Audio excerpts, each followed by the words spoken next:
Continue now with our lead story, how to deal with the jihad and stop making excuses for the Muslim world.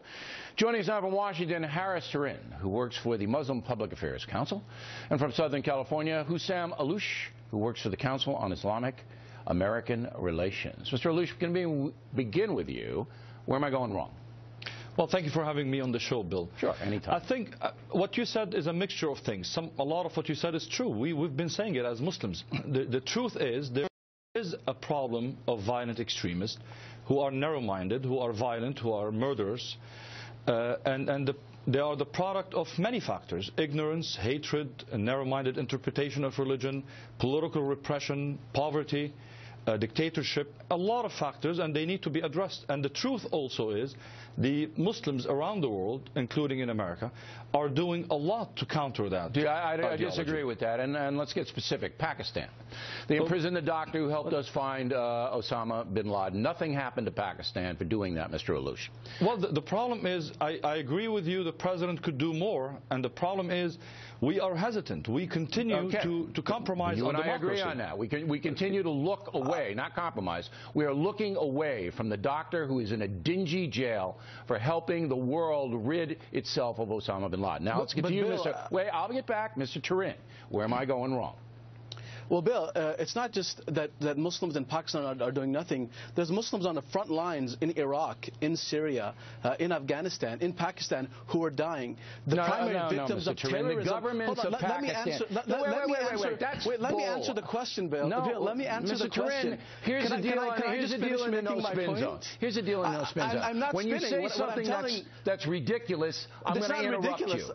Allow me to finish my point. Pakistan. Stay in Pakistan. All right? I'll stay in Pakistan. They have harbored the worst terrorists on earth for 10 years. I agree with you. So we haven't done anything to Pakistan for doing that. I agree with you. Allow me to finish my point. My point is there's been over 50,000 Pakistani soldiers and policemen who have died as a result of the war on terror, as a result of extremism.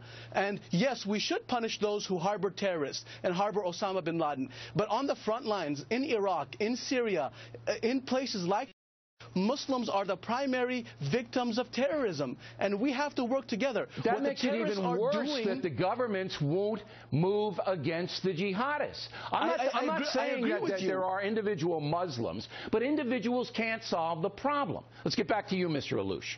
You have an Iranian situation, all right, where these people are defying the world. They're going to get the nuclear weapon. All right, that's going to change worldwide terrorism all over the place. What are we doing against Iran, Mr. Alouche? What are the other Muslim nations doing about it? Nothing. Well, until we are serious in supporting democracy in that region, we're not going to see change, Bill. What does that mean? You want to invade the country? No, not invade the country. You know, for the last many years, people in that region have struggled against the dictatorships, against the repressive regimes in that area. They've paid with their own blood to fight extremism. Some of them have, but not all of them. If you wanted to have democracy in Iran, the people could rise up and kill the mullahs. They won't. That's what you have to do. That's why America broke away from Great Britain. We fought them. The Iranians won't fight the mullahs.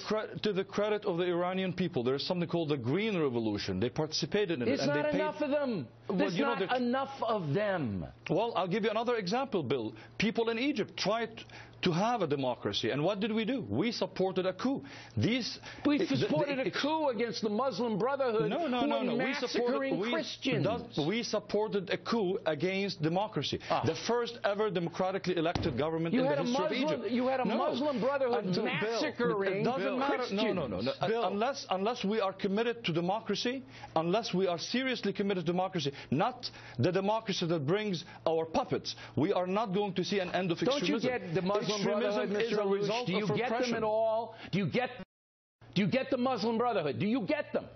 They murder people. If they play by the democratic rules and if they respect human rights, we will work with them. That's the reality. If the Wizard of Oz can solve all the problems. All right, get back to you, Mr. Turin.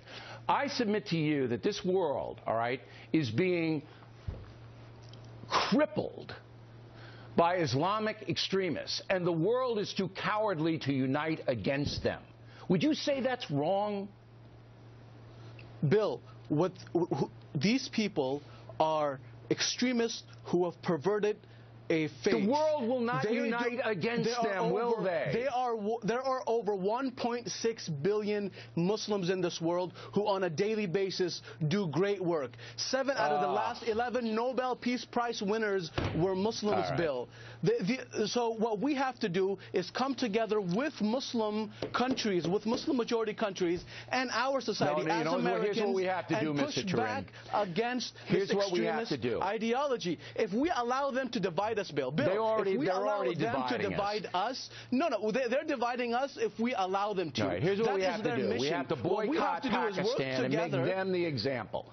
We have to say no trade to Pakistan, no money in, nothing. Starve them out. We have to stand together as Muslims, as Jews, as Christians, as secularists, as people. Pie in the sky, not going to happen. That's not pie in the sky. That's exactly what we should be doing against these terrorists and against these extremists. You have to have a strategy, because and we don't.